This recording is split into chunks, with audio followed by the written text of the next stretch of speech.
दर्शन पढ़ने का असली मतलब यह है कि इंसान मरने की तैयारी करना सीखता है। जब हम सोचते हैं, पढ़ते हैं या ध्यान करते हैं, तो हमारी आत्मा कुछ देर के लिए शरीर से अलग हो जाती है और यह एक तरह से मरने की प्रैक्टिस है। या फिर दुनिया की सारी समझदारी और दिमाग लगाने का आखिर में यही मतलब निकलता है कि हमें मरने से डरना नहीं चाहिए। सच कहें तो अगर हमारी समझ सही है तो उसका असली मकसद बस यही है कि हम खुश रहें, अच्छे से जिएं और चैन से रहें। दुनिया के जितने भी लोग हैं सबका आखिरी मकसद खुशी है, बस उस तक पहुंचने के तरीके अलग अलग हैं। अगर कोई दुख और तकलीफ को ही अपना लक्ष्य बनाए तो उसकी कोई बात सुनेगा ही नहीं। जो भी फिलोसोफर, जो भी दार्शनिक लोग इस बात पर बहस करते हैं, असल में वह बस बातों में ही उलझे रहते हैं। असली मुद्दा छूट जाता है। चाहे जो भी बोले, हम सबका असली मकसद खुशी पाना है।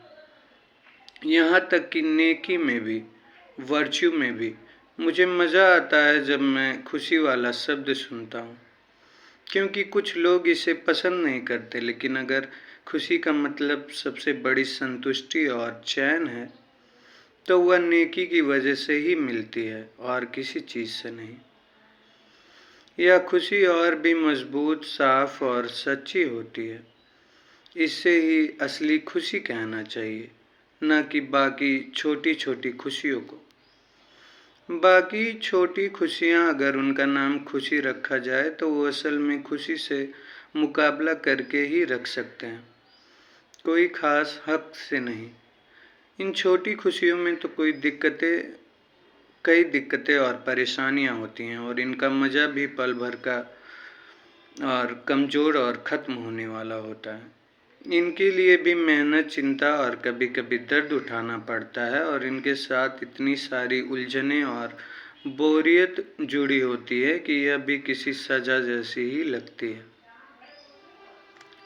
अगर हम सोचें कि यह सारी परेशानियां असली खुशी का स्वाद और मज़ा बढ़ाती हैं तो यह गलत है। उल्टा, नेकी यानी वर्च्यू में जो भी मुश्किलें आती हैं वह उसे और भी ऊंचा, बेहतर और ख़ास बना देती है। अगर कोई आदमी नेकी को तौलता है, अच्छाई को तौलता है, उसकी कीमत, उसकी फ़ायदे को तौलता है, तो असल में वह उसकी कदर करना ही नहीं जानता। जो लोग कहते हैं कि नेकी तक पहुंचना बहुत मुश्किल और दर्द भरा है, लेकिन जब मिलती है तो खुशी देती है, वह असल में कह क्या रहे हैं? क्योंकि किसके पास इतना टाइम है कि बस कोशिश करता रहे और कभी असल में उसे पाए ही ना। लेकिन असल में नेकी की तरफ बढ़ना भी अपने आप में खुशी है। जिस चीज़ को पाने की कोशिश कर रहे हैं उसकी झलक रास्ते में भी मिलती है। नेकी में जो खुशी और संतुष्टि है उसकी चमक शुरुआत से ही दिखती है, हर कदम पर महसूस होती है। नेकी का सबसे बड़ा फ़ायदा ये है कि इंसान को मौत से डरना नहीं सिखाती, और यही वजह है कि ज़िंदगी में असली सुकून और चैन मिलता है। अगर मौत का डर निकल गया तो बाकी सारी खुशियाँ भी सही लगती हैं, वरना सब बेकार हो जाती हैं। इसीलिए सारी समझदार बातें इसी एक बात पर रुक जाती हैं। वैसे तो समझदारी हमें दर्द, गरीबी और बाकी मुश्किलों से भी डरना नहीं सिखाती,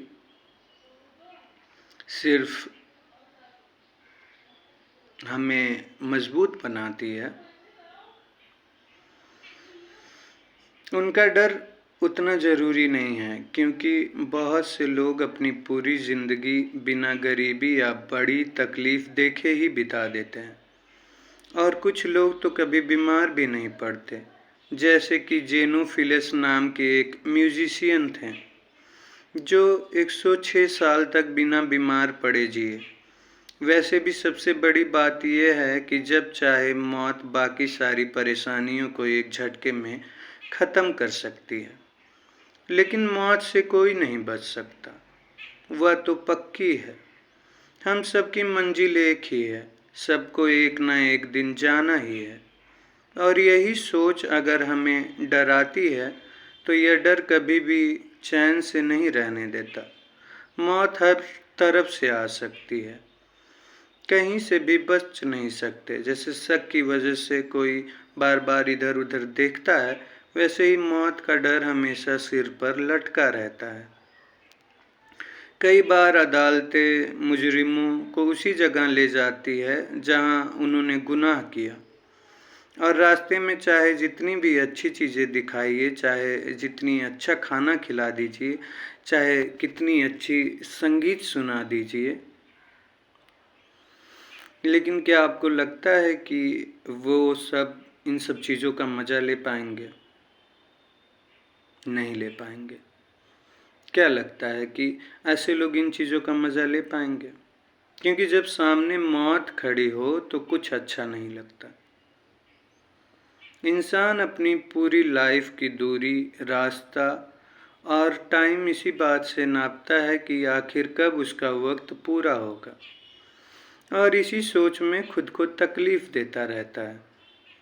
हमारी ज़िंदगी का आखिरी पड़ाव मौत है, और अगर इससे डर लगता है तो इंसान एक एक कदम डर डर के ही चलेगा, हमेशा डरता रहेगा, वो हमेशा भयभीत ही रहेगा। जो आम लोग कहते हैं कि यह है कि मौत के बारे में सोचते ही नहीं, पर ऐसा करना कोई समझदारी नहीं है। इस तरह तो अपनी आंखों पर पट्टी बांध लेते हैं। जैसे कोई आदमी पीछे की तरफ चलकर आगे बढ़ना चाहता है तो वो गिर ही जाएगा। लोगों को तो मौत का नाम सुनकर ही डर लगता है, जैसे कोई बुरी चीज़ हो। और क्योंकि वसीयत यानी विल बनाना भी मौत से जुड़ा होता है, इसलिए कोई भी इंसान वसीयत तब तक नहीं बनाता जब तक डॉक्टर ये ना बोल दे कि अब कोई उम्मीद नहीं बची। तब डर और घबराहट में कौन जाने कैसी हालत में वसीयत बनती है। रोम के लोग मौत का नाम सुनकर डर जाते थे, इसलिए उन्होंने इस शब्द को थोड़ा बदल कर बोलना शुरू किया। जैसे किसी के लिए बोलना कि वह मर गया, उसकी जगह उसने ज़िंदगी जी ली या अब वह नहीं रहा। इसे सुनने में थोड़ा सुकून लगता था। इसीलिए आज भी हम कहते हैं कि स्वर्गीय फलाना। शायद ये सोच ठीक भी है, स्वर्गीय चिलाना, क्योंकि इससे हमें एक उम्मीद मिलती है। क्योंकि जी चूका कहना थोड़ी तसल्ली देता है। मैं सुबह 11 और 12 बजे के बीच फरवरी 1533 के आखिरी दिन पैदा हुआ था। अब बस 15 दिन हैं मुझे पूरे 29 साल हुए। मैं मानता हूँ कि शायद उतनी ही उम्र और जी लूँगा। इतने लंबे वक्त की सोचकर खुद को परेशान करना बेवकूफ़ी है। लेकिन सच ये है कि छोटे बड़े जवान बुजुर्ग सब एक जैसे ही मरते हैं। कोई भी ऐसे नहीं जाता जैसे उसने बहुत वक्त और गुजारना है। यहाँ तक कि जो बहुत बूढ़े भी होते हैं, वे भी सोचते हैं कि अभी उनके पास कम से कम 20 साल बाकी है। लेकिन यह बेवकूफ़ी है। कौन सा डॉक्टर गारंटी देता है कि कितनी उम्र है? असलियत और एक्सपीरियंस से पूछिए। अगर देखिए तो आपके जितने जानने वाले हैं उनमें से कितने लोग आपकी उम्र तक पहुंचते हैं और कितने पहले ही चले जाते हैं। जो लोग बहुत नाम वाले थे उनमें भी ज़्यादातर 35 साल से पहले ही चले गए। खुद जीसस क्राइस्ट ने भी अपनी ज़िंदगी 33 में पूरी की थी। अलेक्जेंडर भी उतनी ही उम्र में चला गया। मौत के पास आने के कितने रास्ते हैं कोई गिन नहीं सकता। चाहे कितनी भी सावधानी रख लीजिए, कोई नहीं जान सकता कब किस वक्त क्या हो जाए। कई बार तो लोग बुखार या दूसरी बीमारी से तो मरते ही हैं, लेकिन कभी कभी बहुत अजीब तरीके से भी जाते हैं। एक डक भीड़ में दबकर मर गया, एक राजा टूर्नामेंट में मारा गया, किसी के परिवार का आदमी सुअर से टकरा कर चला गया, एक आदमी घर गिरने से मर गया, कोई कछुए के डर से मर गया। एक आदमी स्काइलस को घर गिरने का डर था तो वो बाहर गया, लेकिन उस पर आसमान से कछुआ गिर गया और मर गया। किसी को अंगूर का बीज गले में फंस गया, कोई कंघे से सिर खुजाते हुए मर गया, किसी को कोई घर के दरवाजे पर टक्कर लगी, और तो और भी अजीब थे, जैसे कुछ लोग औरतों की गोद में मर गए। जज ने केस में 8 दिन की तारीख दी, लेकिन उसकी खुद की जिंदगी वहीं खत्म हो गई। एक डॉक्टर मरीज की आंखों में दवा लगा रहा था, उसी वक्त उसकी मौत हो गई। मेरा खुद का भाई कैप्टन सेंट मार्टिन सिर्फ 23 साल का था। टेनिस खेलते हुए गेंद सिर पर लगी, चोट तो कुछ लगी नहीं, लेकिन 5-6 घंटे बाद ही उसकी मौत हो गई।